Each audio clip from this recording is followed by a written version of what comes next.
नमस्कार साथियों, मैं पूरन सिंह। आप देख रहे हैं समय एक्शन। सबसे दुख भरी बात यह है कि संपूर्ण भारत में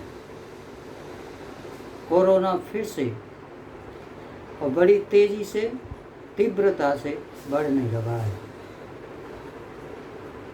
मुझे कुछ सुनने में आया है, कुछ समझने में आया है, मैं वो आप सबके सामने रख रहा हूँ। आपके काम आ सकता है। और एक वीडियो भी आई है, सज्जन ने भेजी है, उसको भी मैं अटैच कर दूँगा। वो इमरजेंसी में बहुत काम आएगी। और मैं उनसे यही निवेदन करूँगा, जिनकी वो वीडियो है, कि वो केस वेस्ट न डाले। मेरे को कोई पैसा नहीं मिलता, मेरे को मुश्किल से 10-20-30 आदमी देखते हैं। बस ये 10-20 पे जाएगा तो कम से कम उन पर पहुँचेगा। दूसरी बात यह है, हर दिन नहाइए और हर कपड़ा चेंज कीजिए। मैं जो समझता हूँ, चाहे आपका जुराफ है, शर्ट है, पैंट है, कोट है, टी शर्ट है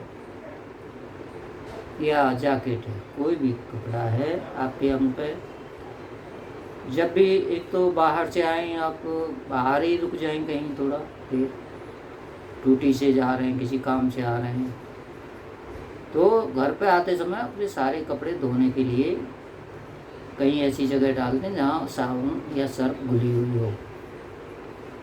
और फिर थोड़ी देर बाद जब आपका शरीर नॉर्मल हो या नहा लें। घर में तभी घुसें स्नान करने के बाद। अब हाथ मुंह धोने से काम नहीं चलेगा, वो सब खत्म हो चुका। अब तो ये ऐसे मानो फट रहा है बम। जब न्यूक्लियर फटती है तो फिर कोई ठिकाना है किसी का? नहीं है ना।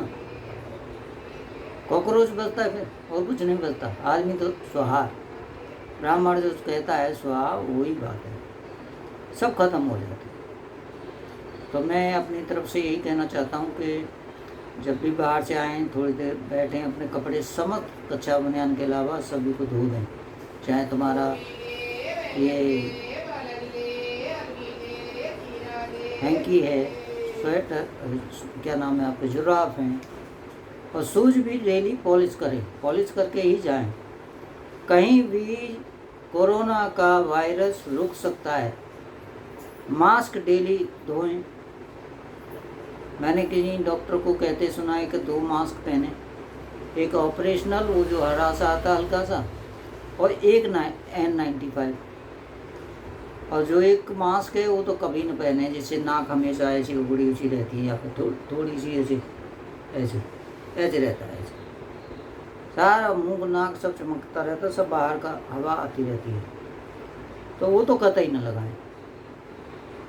और इस वीडियो को ज़्यादा से ज़्यादा देखें, जिन पे लोगों को पहुँचेगी तो उनको ज़रूर फ़ायदा करेंगे। और आज सम्राट अशोक गुप्त मौर्य की जन्म जयंती है। उनको सशत नमन है और उनको हमारे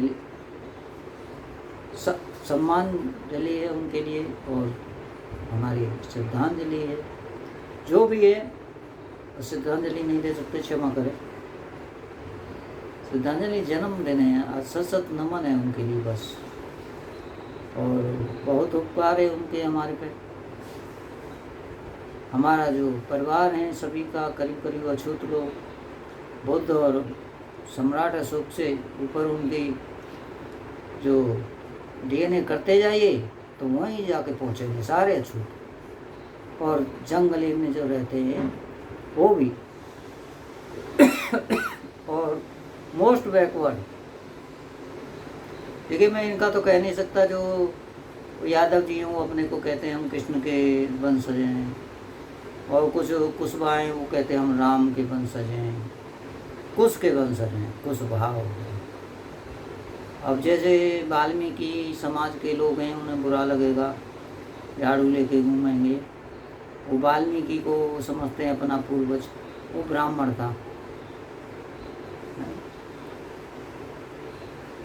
अब उन्होंने बोल दिया, ब्राह्मणों ने 100 साल पहले समझ में आ गई कि भाई देश आज़ाद होगा तो कुछ लोगों की ज़रूरत पड़ेगी।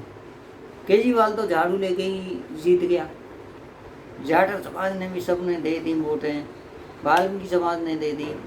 तो एक का भी काम हो रहा है, वो प्रवचन देता घूम रहा है राजेंद्र पाल गौतम जी, क्या 2025 में क्या करेंगे, 10 करोड़ लोगों को बुद्ध धर्म में लाएंगे, उन्हें घर वापसी करेंगे। अभी क्यों नहीं कर सकते आप सरकार में? 2025 में आप पे सरकार हो ना हो, कौन जानता है ये बात को। कितने महान और महाबली लोगों की हत्या हो गई इन चक्करों में, ये समझते नहीं, अभी मजाक समझ रहे हैं बुद्ध धर्म को। बाबा साहब की मृत्यु नहीं हुई, उनको हत्या हुई है। जैसे ही बुद्ध धर्म लिया उन्होंने तुरंत उनकी हत्या कर दी है। मैं दूसरे टॉपिक पे चला गया हूँ, क्षमा कीजिएगा। और मैं समझता हूँ, मुझे जहाँ तक भाई मेरे दिमाग से ये बात आई है, मुझे कहीं से सूचना नहीं है इस बात की, कोई इसकी पकड़ नहीं है, और मैं कहूँगा ज़रूर, और मैं क्षमा करता हूँ किसी का मन दुख है तो। काशीराम जी भी बुद्ध धर्म में कन्वर्ट होने वाले थे 5 करोड़ लोगों के साथ, और वो इस बात को बोल चुके थे, और इसी वजह से उनको ये सब हार्ट अटैक हुआ, ये हुआ। इतना मेहनत करने वालों को हार्ट अटैक होता, जो कहीं चेक तो कराते होंगे। इतने बड़े नेता तो हो गए थे, कोई छोटे मोटे नेता तो थे नहीं।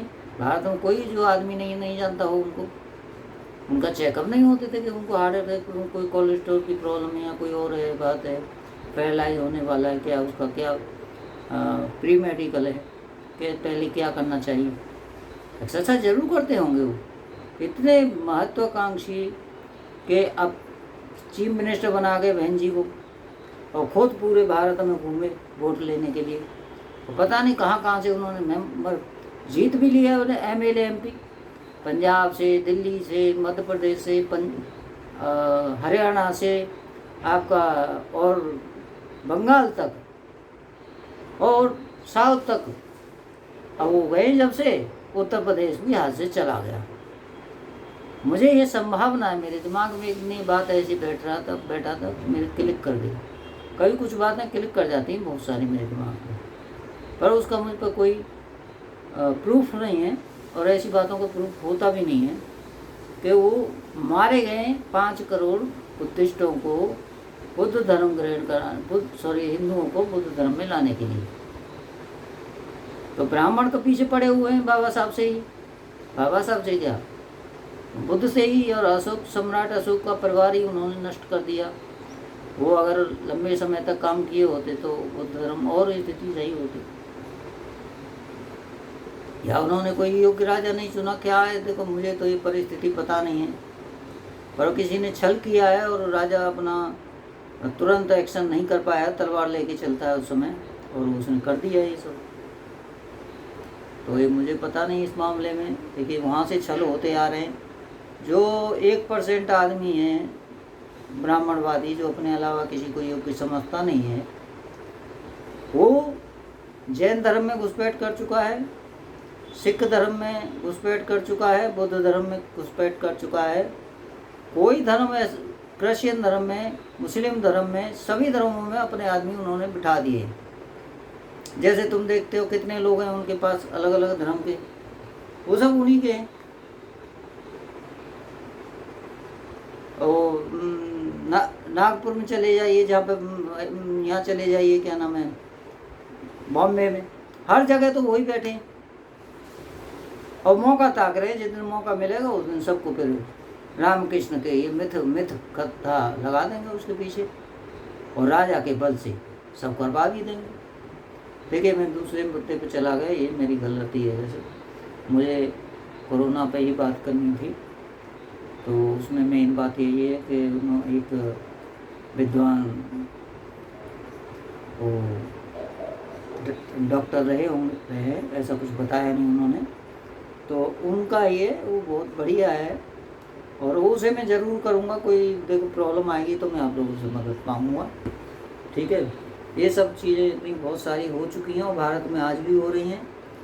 बहन जी है, जब भी सेंटर में कोई भी आता है उसकी शरण में पहुंच जाती हैं, चाहे सोनिया जी हों चाहे मोदी जी हों।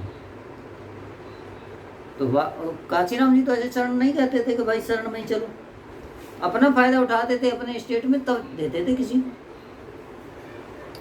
वो ऐसे आदमी थे। राजनीति महत्वाकांक्षी होना चाहिए। तुम अपने इनकम टैक्स या एक्स्ट्रा इनकम करने के चक्कर में तुम सबके शरण कहते रहते हो। तुम्हारे एमएलए कम हो रहे हैं, एमपी कम हो रहे हैं, ऑल ओवर इंडिया में कुछ हो नहीं रहा। काशीराम जी यदि पार्टी को अपने भाई भतीजों को दे जाते हैं तो बहन जी क्या करती हैं? अब किसी योग्य आदमी को क्यों नहीं चुन रही? रावण जो है, चंद्रशेखर रावण है, वो बहुत तेजी से चल रहे हैं। उनको चयन करना चाहिए। पार्टी बचानी है, समाज बचाना, अपना स्वार्थ मत देखिए। ये स्वार्थ तो डुबो देगा, यही स्वार्थ की वजह से तो लोग डूबे। कितनी बार ये सब हुआ।